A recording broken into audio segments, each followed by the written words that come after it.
Hello, good morning students. तो स्वागत है आपका केआर इंस्टीट्यूट की इस सीरीज में जिसमें हम आपको कराएंगे वेल्डर थ्योरी का क्रैश कोर्स।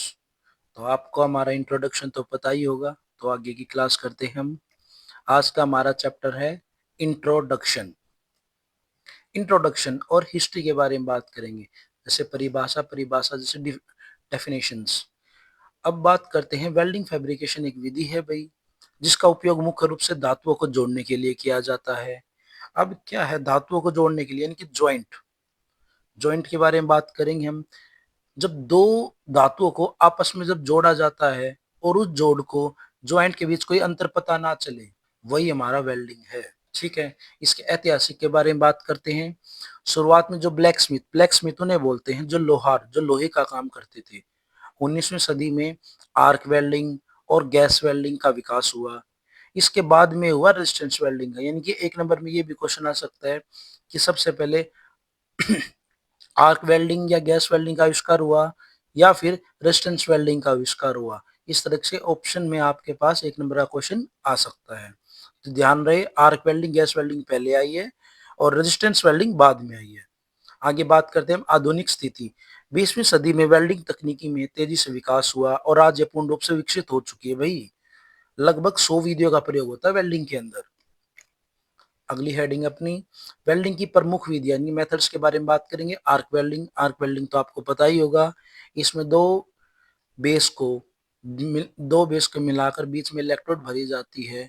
ठीक है, उसको हम आर्क वेल्डिंग कहते हैं, जिसमें दो मेटल आपस में पिघल के और इलेक्ट्रोड की मदद से आपस में चिपक जाती है। फिर बात करते हैं हम गैस वेल्डिंग। यह पुरानी विधि है जिसका औद्योगिक प्रयोग कम हुआ, लेकिन पाइप और ट्यूबों की वेल्डिंग की मरम्मत के लिए अभी भी प्रचलित है। क्योंकि जब हम बात करते हैं हल्के मेटल की, तो हल्के मेटल में आज भी गैस वेल्डिंग यूज की जाती है। अब हम आगे बात करते हैं रेजिस्टेंस वेल्डिंग की। रेजिस्टेंस वेल्डिंग क्या है? रेजिस्टेंस वेल्डिंग इसमें क्या होता है, दो धातुओं के संपर्क, यानी कि दो धातुओं की बात कर रहा है वो, जिसमें दो धातुओं को आपस में रखा जाता है जब, तो उसके ऊपर पॉजिटिव पॉइंट, यानी कि इस तरीके से ये दो मेटल है, इसके ऊपर पॉजिटिव पॉइंट, इसके नीचे नेगेटिव पॉइंट, इसमें करंट जोड़ा जाता है तो ये आपस में यहाँ से वेल्ड हो जाता है। इसको हम बोलते हैं रेजिस्टेंस वेल्डिंग। अब बात करते हैं गैस शील्डिंग वेल्डिंग के बारे में। इसमें मिग, मैग, टिग और प्लाज्मा शामिल है। मैग का उपयोग स्टील और स्टेनलेस स्टील के लिए किया जाता है। तो नेक्स्ट पे चलते हैं हम, रोबोट वेल्डिंग।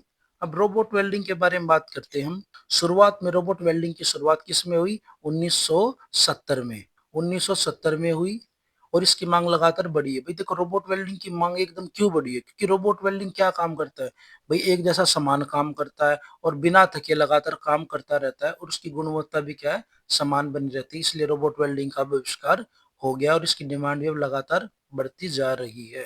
नेक्स्ट अपना टॉपिक है industrial signification and statics.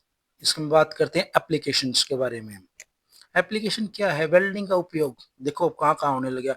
Aerospace में होने लग गया है भाई, ठीक है, ऑटोमोबाइल में होने लग गया है, इलेक्ट्रॉनिक्स में, पुल में, देखो कितनी कितनी जगह पे इमारतें, क्रेन, ऑटोमोबाइल, एरोस्पेस, इन सभी में क्या है, इनका भाई यूज होने लग गया है। क्योंकि कोई भी चीज देख लो अब वेल्डिंग के बिना पॉसिबल ही नहीं है। ठीक है, अगला क्वेश्चन अपना भारतीय संदर्भ। हाँ भाई, ये भी एक नंबर में क्वेश्चन आ सकता है। IAW की फुल फॉर्म पूछ सकते हैं, Indian institute of welding Kolkata. ये इसके अनुसार भारत में हर साल लगभग 5 करोड़ टन स्टील का उपयोग होता है। ये बताता रहता है कि हमारे पास भारत में हर साल कितना यूज होता रहता है मटेरियल। तो IAW के ही बताता है। खपत का नियम, स्टील के प्रत्येक टन के लिए लगभग 5 किलोग्राम वेल्ड धातु, ये भी बताता है भाई 5 किलोग्राम वेल्ड धातु की आवश्यकता होती है भाई प्रत्येक टन के अकॉर्डिंग। तो ये मतलब पूरा रेशो बताता रहता है।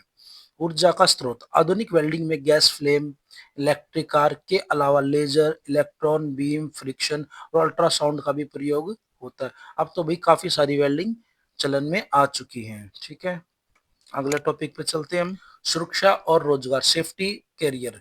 अब सेफ्टी कैरियर के बारे में अगर हम बात करते हैं तो भाई रोजगार, कुशल वेल्डरों के लिए फैब्रिकेशन, निर्माण कार्यों और छोटे उद्योगों में रोजगार के बहुत सारे अवसर हो गए। भाई देखो, जब इतनी जगह पे वेल्डिंग का यूज होगा तो नॉर्मल सी बात है भाई, रोजगार तो अपने आप मिलेगा वेल्डरों को सबसे ज्यादा। जोखिम, वेल्डिंग में UV रेडिएशन, अल्ट्रावायोलेट रेडिएशन, ठीक है, इंफ्रारेड रेडिएशन ये भई होती हैं, इसलिए इनसे बच के रहना चाहिए, क्योंकि जब हम 2 धातुओं को आपस में वेल्ड करते हैं, तो उससे धुआँ निकलता है और रेडिएशन निकलती है। जो हमारी रेडिएशन तो हमारी आँखों के लिए हानिकारक होती है, और जो धुआँ होता है हमारे चेहरे के लिए। इसलिए हमें ग्लास का यूज़ करना चाहिए, स्पेक्स का यूज़ करना चाहिए, गॉगल का यूज़ करना चाहिए। अगर गॉगल गॉगल यूज़ करते हो, साथ में अगर आप हेलमेट भी यूज़ करते हो, तो इससे आपकी आँखें नहीं, आपका चेहरा भी बचेगा। इसलिए हमें ध्यान रखना चाहिए कि हमें जो भी सुरक्षात्मक वस्तुएँ होती है, वे अवश्य पहननी चाहिए। आज के लिए इतना ही, हम नेक्स्ट क्लास में मिलते हैं।